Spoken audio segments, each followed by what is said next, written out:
UAV inbound.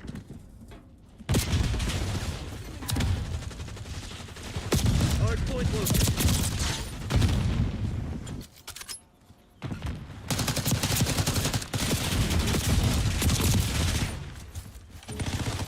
Hard point active. Hostiles captured the hard point.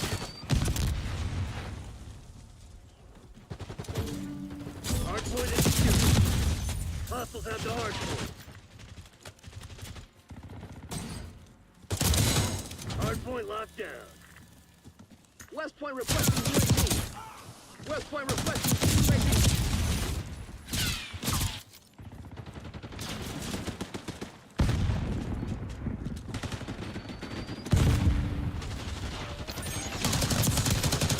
Hostiles have captured the hard point.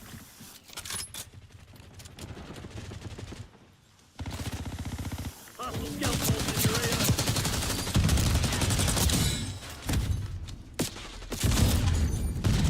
Hard point identified.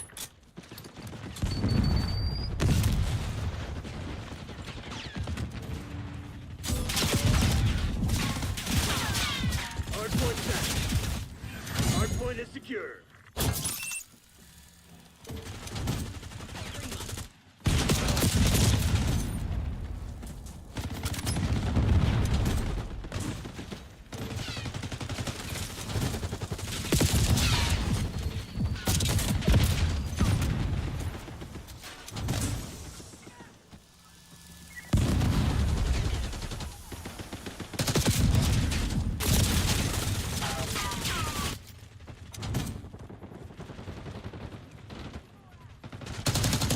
Have the hard point. Hard point locked down.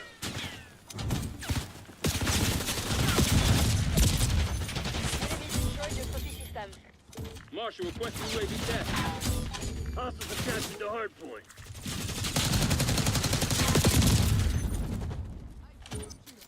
Hard point active. Hard point is secure. Overhead.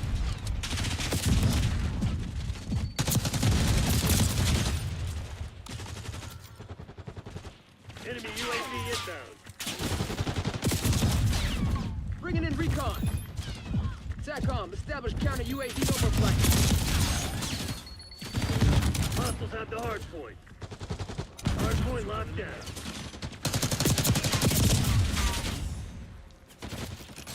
Enemy sentry turret detected in your AO.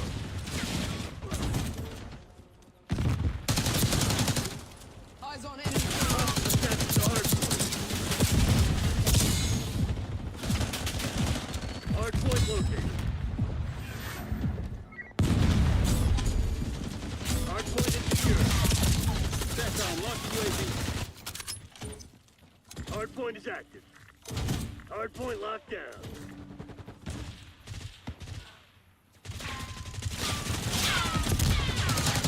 Point is secure. Hostiles have the hard point. SATCOM, give me a UAV.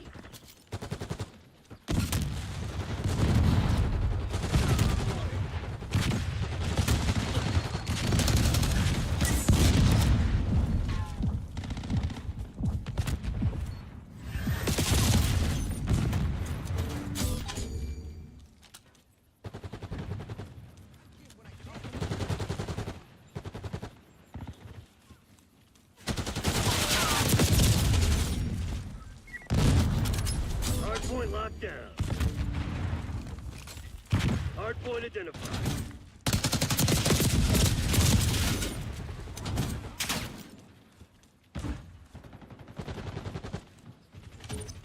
SATCOM, get a UAV in the air.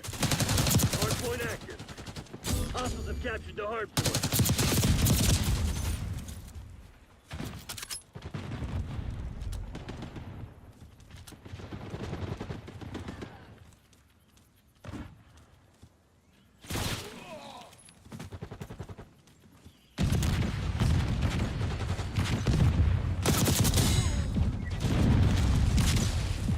Point is secure. Hostile UAV established overhead.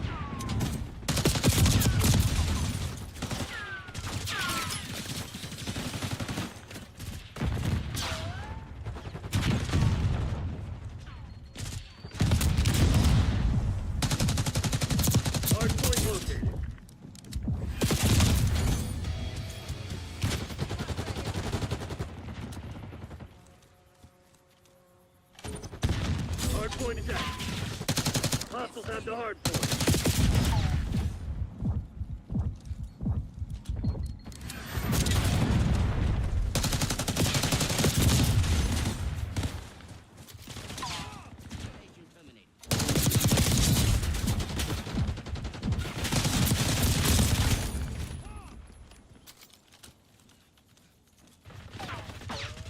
Enemy UAV inbound.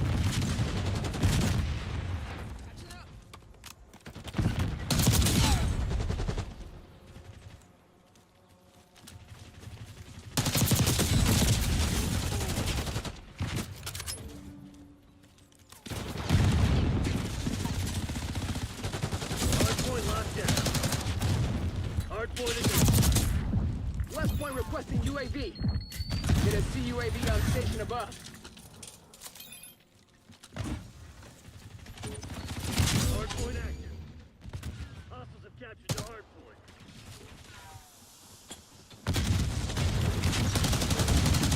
Hardpoint is secured. Hostiles have the hardpoint.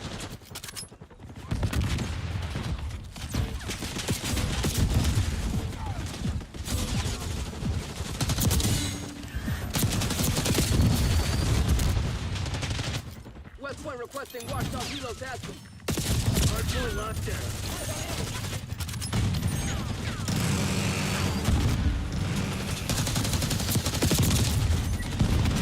Enemy scout post detected.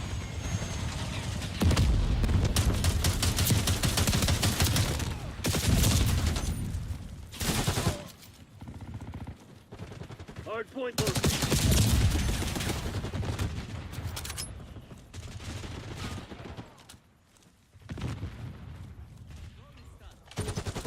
Hardpoint is active. Hostiles captured the hardpoint. TACOM, launch UAV.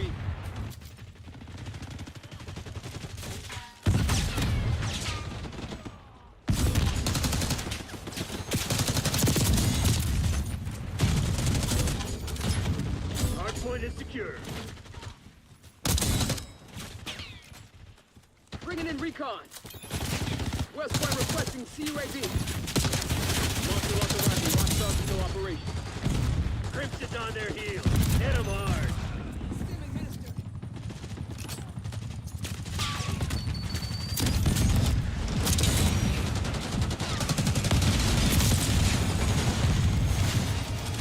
Hostiles have the hardpoint. Hardpoint identified. Hardpoint locked down.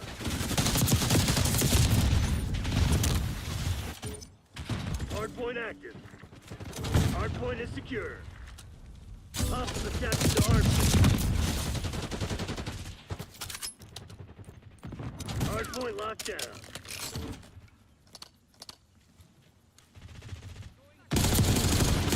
Hostiles have the hardpoint. Hardpoint is secure.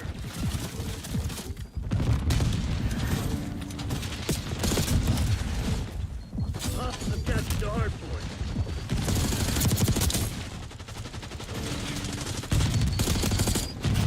Hardpoint locked down. Deploying RCXD. Sniper eliminated.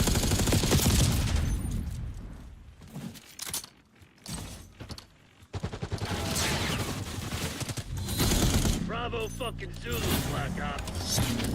Result, we fucking routed them.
Face off, team deathmatch.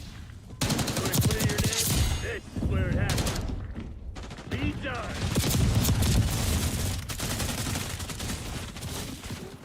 Damn it, we've lost the lead. This shit ain't working. We've lost the advantage.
assholes beat you? Fight back, damn it!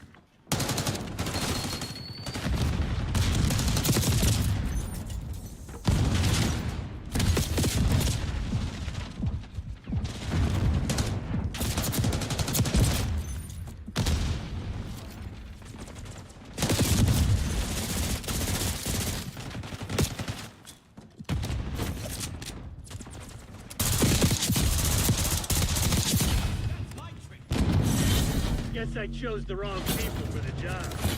My bad. Got our asses handed to us. All survivors, retreat!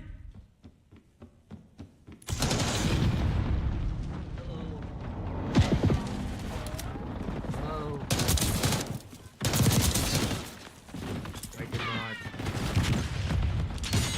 Do I want food? I want food.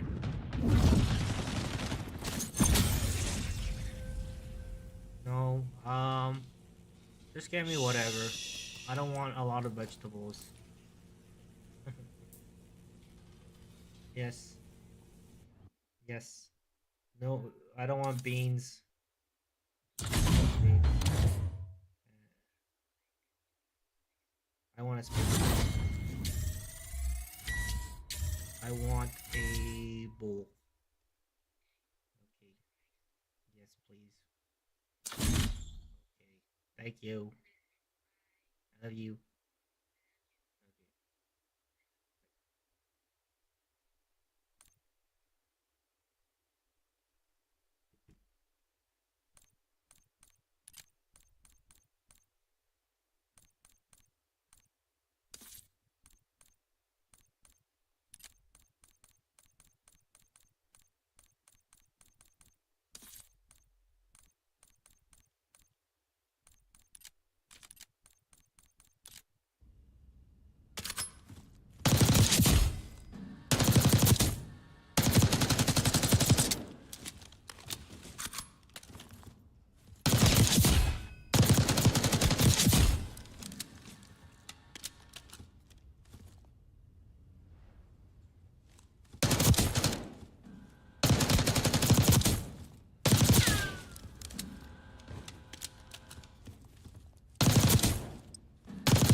Okay.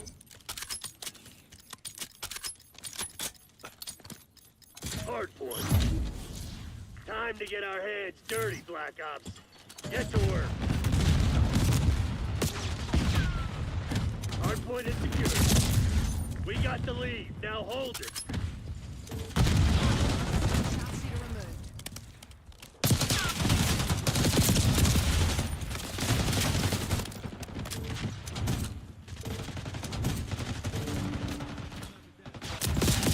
Hostiles have the hard point.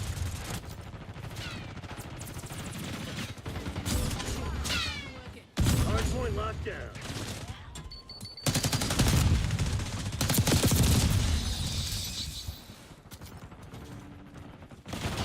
Hostiles have captured the hard point.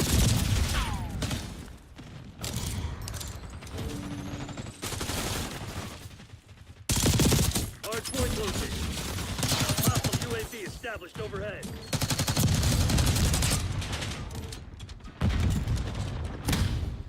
Hard point is secure. Hard point is active.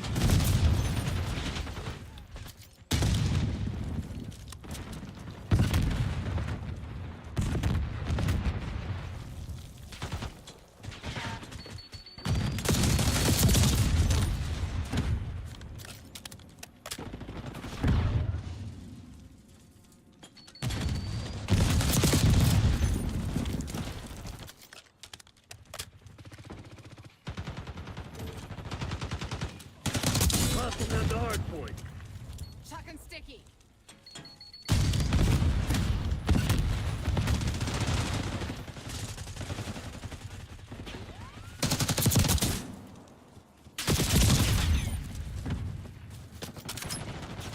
Hard point identified.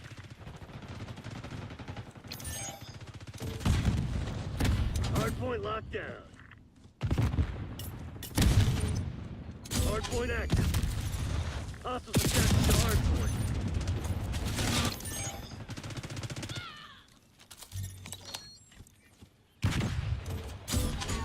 You've fallen behind. Enemy UAV inbound.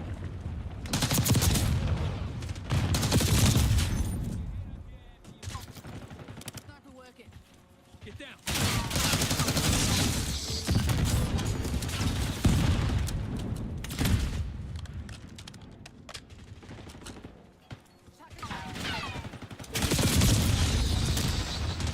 Hostile scout pulse in your AO.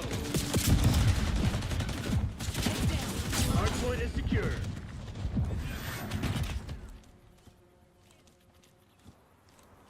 Hard point located.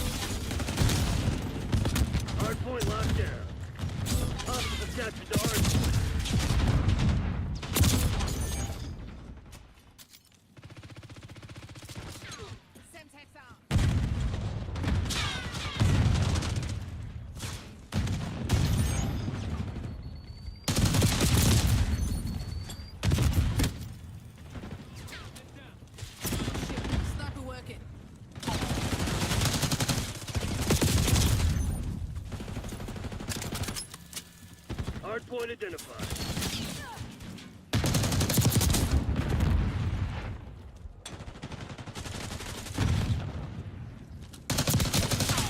Hardpoint active. Hardpoint is secure.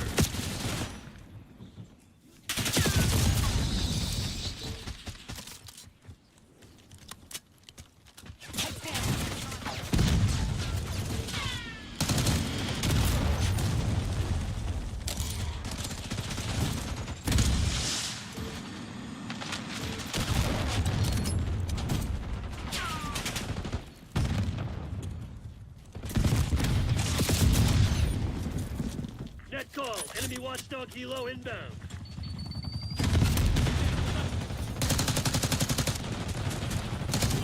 Sniper is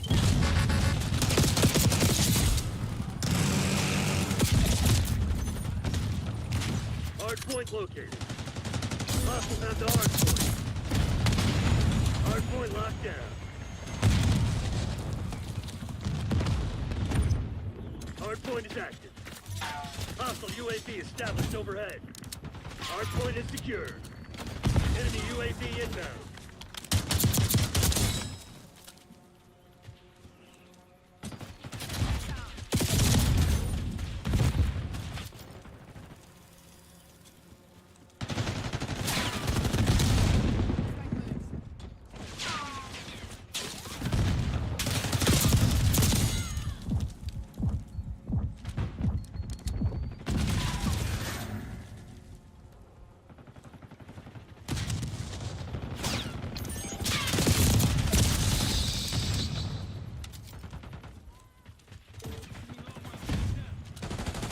Hostiles have captured the hardpoint. Hardpoint identified.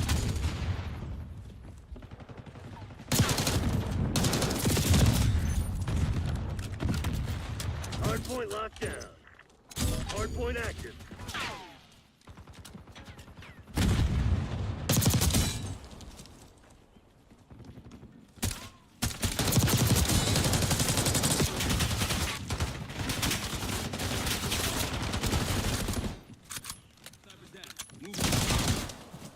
Hardpoint is secured.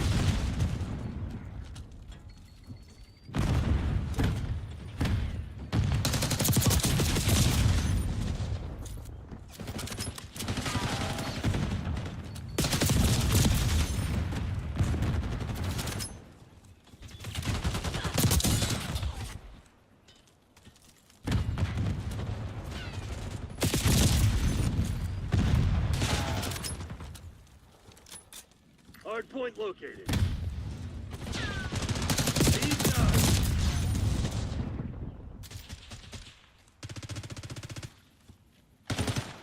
Hardpoint is active. Hostiles have the hardpoint. Come on, you're losing this fight.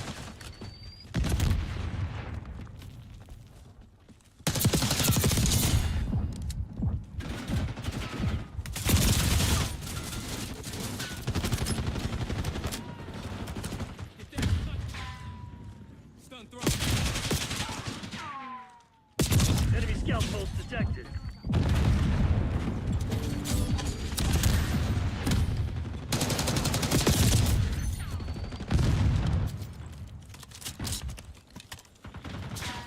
Concussion grenade out.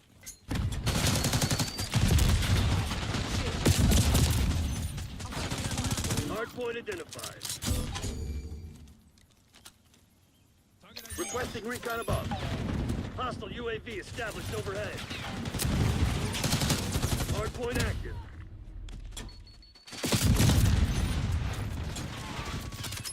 Hardpoint locked down. Oh, I had to reload, dude, again.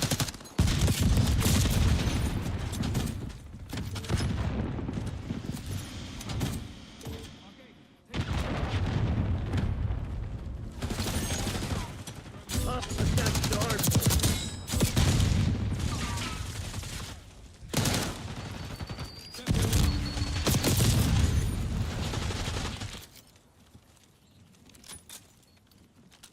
Backup's not coming. You want to get out of this alive? Better step up.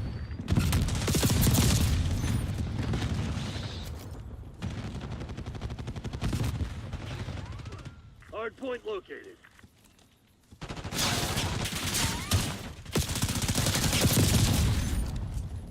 Hostile counter UAV established above. Hard point is active. Enemy UAV inbound.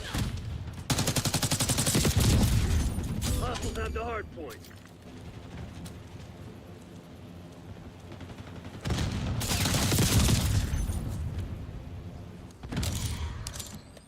Hostile shooter.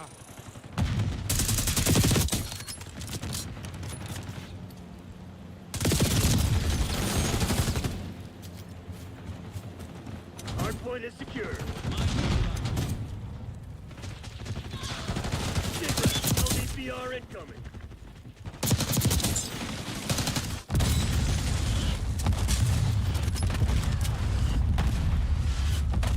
Hostiles have captured the hard point. Hard point identified. Mission shit, full plug. Time to fade.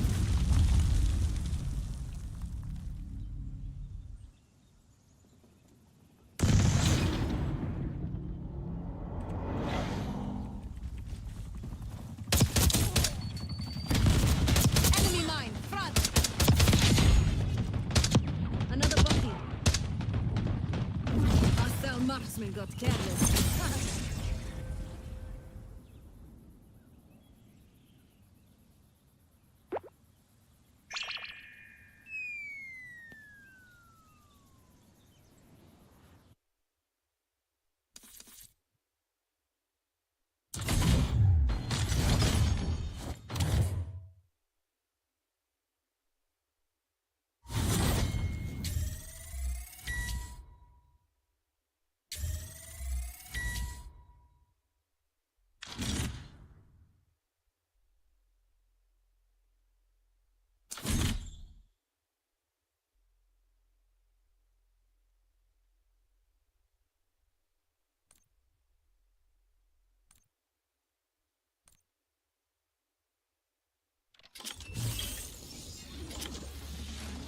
Have you ever felt your controller doesn't feel smooth in some games, and even though you change the settings and ensure that you're using a specific one, but still feels off? More importantly, if you recently got the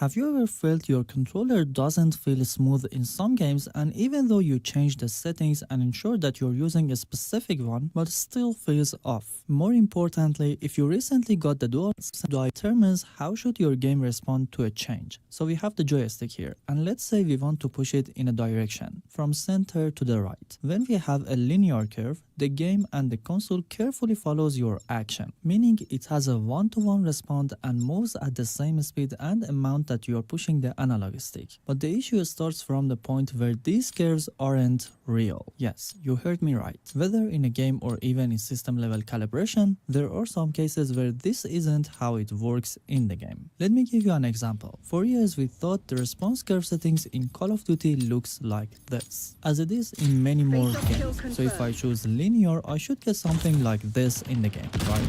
No, you won't. We did an in-depth 9-step test recently and realized the real linear curve in Call of Duty looks like this. The other curves are also not the way we thought, and they look like this. That might be one of the reasons why when you play another game as a Call of Duty player, you feel they are not the same. You choose linear, for example, in Overwatch 2, and it is a real linear curve. And that's far from Call of Duty, and it feels different or reversed. So what could we do about it? And by the way, is there a difference between DualSense and DualSense Edge default curve in linear?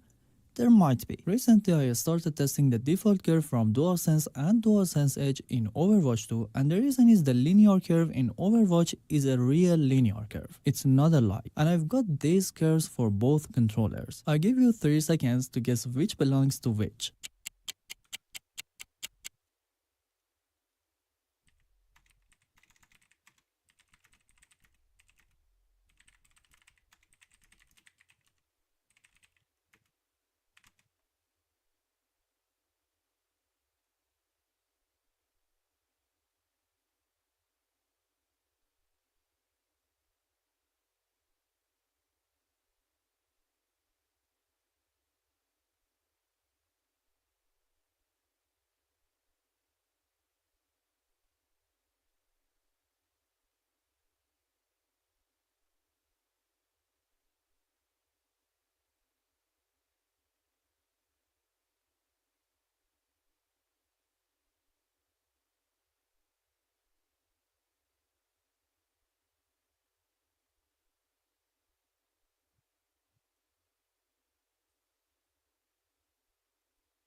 sensitivity and stick tension, it may not be your favorite though. The default stick or the PlayStation controllers would be an acceptable alternative. What about the buttons and triggers? While we're still talking about the thumbsticks, they have significantly different force requirements to push down. The NXG sticks require the lowest force, which may be great if you want to use them a lot, or bad if you don't want accidental presses. The Xbox Elite 2 force increases with the tension up to a whole kilogram of force. In the trigger department, we've got the maximum travel, inherent dead zone, and force. Travel will increase the distance moved. All the triggers have a small to medium dead zone. This equal to it changes fingers on this one quite a bit, and I would say it's 50% of the way from the DualShock to the Xbox controllers. It is bigger and should work better for larger hands, but it remains great for small ones. The eSwap controller, on the other hand, is noticeably the biggest. It is in fact on the edge of what I would consider comfortable for my small hands. This results in certain grip styles, like index fingers on bumpers and middle fingers on triggers, feeling very awkward. In theory, that would never be necessary because this controller has 4 back buttons. However, with my short fingers, these are not that easy to reach either. In my opinion, the 1 and 2 button are a bit awkward to press, even if one can reach them without a problem. Using these buttons will make your grip worse. Otherwise, it is exactly like a big Xbox controller. I can understand that Thrustmaster had little choice in their size because of the modules that can't realistically be made much smaller. But at the end of the day, that does not mean it's not important to point out. In terms of texture, both the Xbox Elite 2 and eSwap controllers have rubberized parts, making them the least slippery, though the Xbox Series X controller does have quite the nice surface that still helps a lot. The DualSense is honestly a step back on the DS4. The texture barely stops. Art on metal just hits different. Plant them on your walls in seconds. See your favorite games from a whole new angle. Officially licensed metal post rumble motors to significantly reduce the weight in wired mode. The DS4 does then only weigh 100. From a technical perspective, I can highly recommend the controller. From a financial perspective, you're gonna end up paying a lot more upfront than the regular controllers. Repeat 8 times. Thus, the true update rate is 1000 Hz. The Thrustmaster eSwap Pro will overclock to 1000 Hz, but will only have around 940 reports, and the analog stick will only be providing 800 unique locations a second. I asked Thrustmaster whether we could see official support for higher polling rates. Unfortunately, they told me that the polling rate is a norm imposed by their licensor, meaning in this case Sony, and in the case of the eSwap X, Microsoft. This is the section where I've spent the most time testing. I've gone above and beyond, testing analog sticks and different buttons at different polling rates and different frame rates. A total of 132 scenarios, improvements, and DLI technology of my main PlayStation controllers in those ports. This kind of information tends to be available in the technical specifications of your mainboard, so that will require a bit of googling and looking at the ports, because there are too many different ports out there to cover here. Either way, affecting any of them, somewhat. For instance, from a theoretical standpoint. All the PlayStation controllers experience a major reduction in input lag by overclocking the polling rate to 1000 Hz. With this, they're all faster than the Xbox controllers, and getting pretty close to the limit of what is possible anyways. But if you want to push even further, the DualSense can easily be set to 8000 Hz, which does put it at sub 2 milliseconds. How you get 8000 Hz is explained. This is that at 60 FPS, it will have to handle 133 events every frame. Many games don't expect that, and they're not built to handle it. That is why I tested everything at 60 FPS, and I did not find any adverse effects in Rocket League on my PC. That does not mean that it doesn't happen in other games, nor does it mean it cannot happen to Xbox Series X controller. How do these relate? To do that, you need to physically move the button. 0.9 millimeters in the case of the Xbox controllers.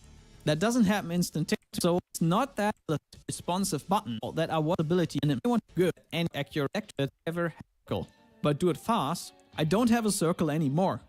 The analog values shoot outside the area and can reach inside the area, but I can't completely verify my movements. This is very concerning, as this kind of thing can potentially screw up a dodge direction. Nor do I know Elite. How well do all of these sticks recenter? First, a disclaimer. There is unit-to-unit variant sticks, will hours, let 1-1 in one center 6 row. The Microsoft has controller sticks that I know to be calibrated are never off by more than one regular sticks and center. The Xbox Elite 2 with its custom sticks is the worst. It can easily be pushed 7% in any direction, and it will stay. At worst, it stayed at 9%. That zone, you could dismiss this issue, but it's still suboptimal. For example, my stick is 0.07 to the right. Stick additionally have to premium the same value in every diagonal. Unfortunately, that only seems to be important to diagonals. Controllers don't necessarily reach into each corner equally. I found an up to 8.5% difference on the DualShock 4. Unsurprisingly, the Xbox One S, which was already off center, and get a difference reasonably consistent in this test. I might skim past the next datasheets, rather important to you is stick tension. I've measured these values, swap sticks, as well as the Xbox Series X, for example. The Xbox Elite 2 has not yielded consistent results at all, depending on the direction. It is also consistently lower than the number Microsoft officially shows in their and therefore this requires another aspect that has a great impact on the feel, which should put it closer in feel to the old DualShock 3. The eSwap sticks move the least. This creates an effective sensitivity difference out of the box. The Thrustmaster sticks end up being 14% more sensitive than the DualSense. All sticks seem to have good texture to prevent slipping off, except the 360 style sticks that are one of the choices of the Elite control sticks, with highly. While we're still talking about the XG sticks require the lowest force, which may be great. Did you guess it right? Let me know in the comments. Here's a list of people who guessed it. So try them and let me know if it works. So to match them, we need a curve that starts a bit faster before 50% of the push and becomes a bit slower at higher pushes. I tested many curves in the settings and adjusted them. They are very limited, as you know. So the only curve I found matching this very well is a steady -5. Keep in mind that this curve would make the second part a bit faster and you may need to lower your sensitivity settings a bit in the game you are playing. For the left stick, you don't need it actually for a shooter game unless you play a racing game or something. But for the right stick, just try steady -5 and give it a chance to see if it helps. It doesn't matter if your in-game settings aren't linear. This curve is supposed to make DualSense joystick feel like DualSense in any sensitivity curve you use. But why do many people who have been playing competitive games since PS3 prefer linear curves? For many years, we've gotten used to a 1-to-1 ratio response. And our many years, and I prefer that on the internet, you wouldn't be able to control it easily. A reversed S-curve with such a high internet, you wouldn't be able to crazy and completely linear to start with. Now there are other games that doesn't feel quite right on PS4, and even now I remember Tomb Raider was first to respond. You what's wrong nowadays. So not with the game setting, so this is not the real output. That's why I told you it's not real. If your game has a dead zone, this 0 is no longer 0. Let's say FC24, which has a 40% dead zone, this part is not 0 anymore, it's 40. And the FC24 has a response curve like this, digital. And considering that this response curve here is no longer real, any input after the dead zone is registered as 1 in FC24 and before that is 0. So it doesn't matter at all what response curve you have here.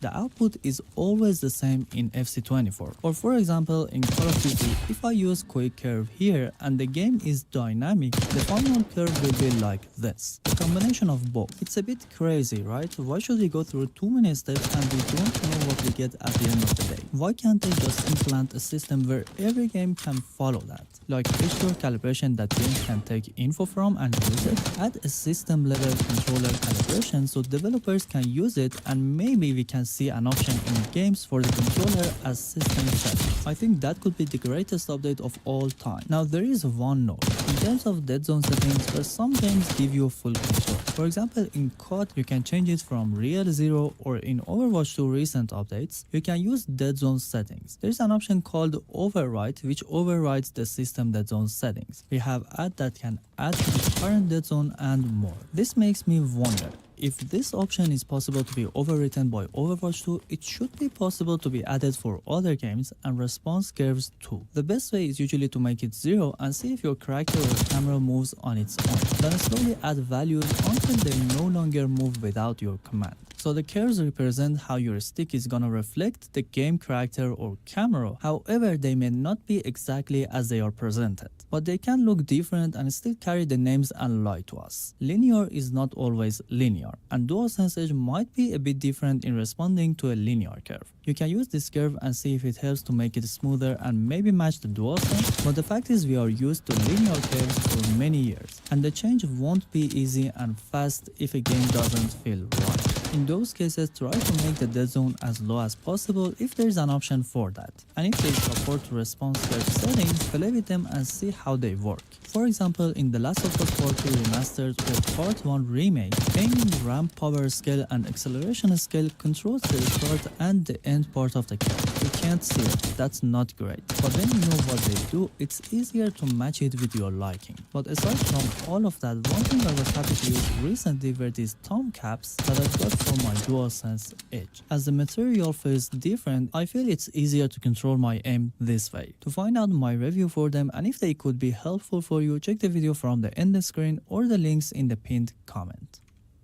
This is what is actually going to help us grow as a business when it comes to making sure that we create that trust with our customers. And PagerDuty allows us to build that trust. I don't fight for myself, I fight for my team. What's this?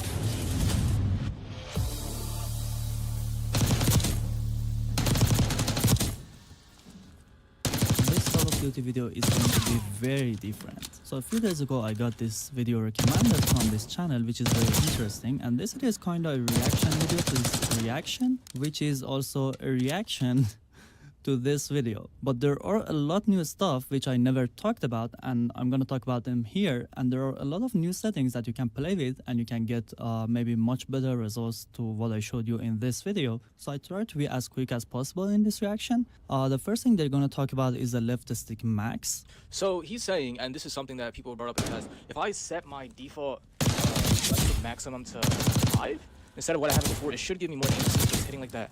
I think he said it was below to 15 and kind of. He's using a left stick max of 15, and what I meant by if you use 65 instead of 99, you get a faster aim assist activation and you're gonna get more aim assist. That's very different from what you saw here. Have you ever felt your controller doesn't feel smooth in some games, and even though you change the settings and ensure that you're using a specific one?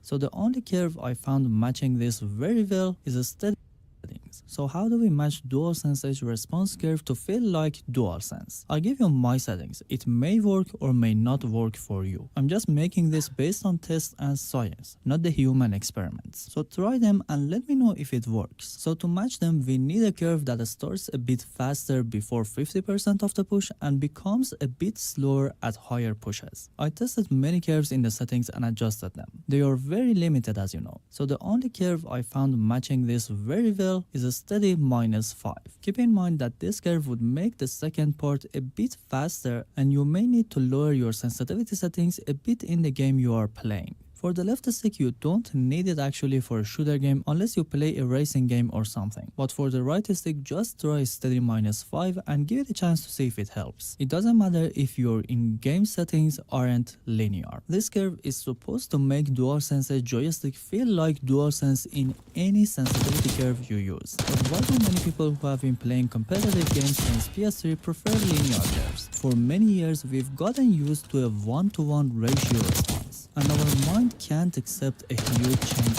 subtle. That's one of the reasons people can't get used to a different curve in Edge easily. You may say, bro, I've been playing Call of Duty for many years and I prefer dynamic. I use a lower slop scale and it feels good. You're right, because linear isn't linear by default in Call of Duty, and the dynamic has a faster response at the start. That's closer to what we used to have. If there was a real linear and dynamic curve like what we've seen on the internet, you wouldn't be able to control it easily. A reversed S-curve with such a high response at the start, that's crazy and completely in reverse of what we are used to. That's why people like this curve, because it's kind of more linear to start with. Now there are other games that doesn't feel quite right on PS4 and even now on PS5, especially story games that have very limited controller settings usually. I remember Tomb Raider had a very unpopular response curve with a huge dead zone and ease in. It was as hard as I didn't go for platinum because I couldn't control my aim. I did play it on PC and I was much happier. Another recent title was Armored Core 6, which has a 50% stick dead zone, meaning for 50% of the push nothing happens. Then it starts to respond, and that's not good. I mean, for such a game it wasn't a huge problem, but I'm trying to tell you what's wrong nowadays. The issue is a developer and Sony didn't make an integration between the games and the console settings. For example, we have a dead zone option and response curve for DualSense Edge, but this is not what you get in the game. As explained in the past videos, this curve and settings will be combined with the game settings, so this is not the real output. That's why I told you it's not real. If your game has a dead zone, this 0 is no longer 0. Let's say FC24, which has a 40% dead zone, this part is not 0 anymore. It's 40, and the FC24 has a response curve like this, digital. And considering that this response curve here is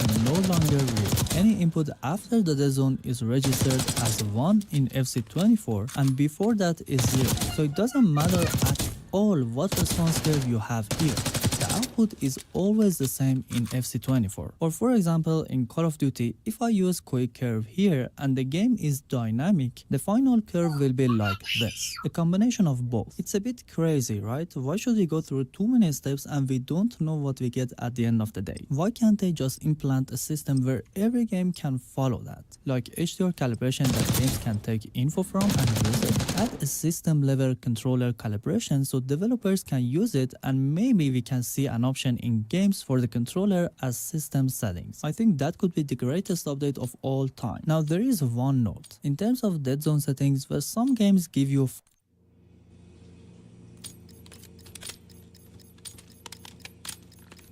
Face off, team deathmatch. Eliminate the enemy. Take them out. We got the lead. Now hold.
Crimson's falling back.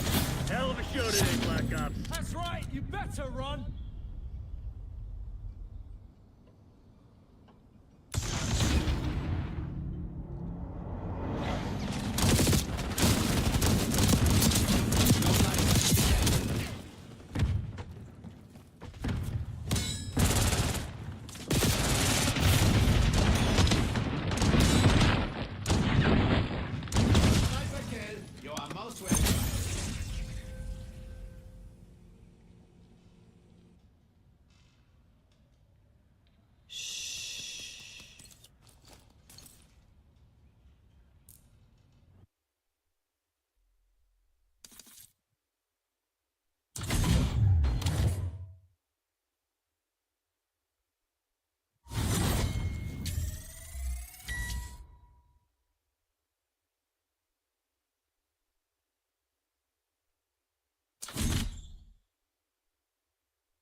Coach, you're off to his left. Coach, you're off.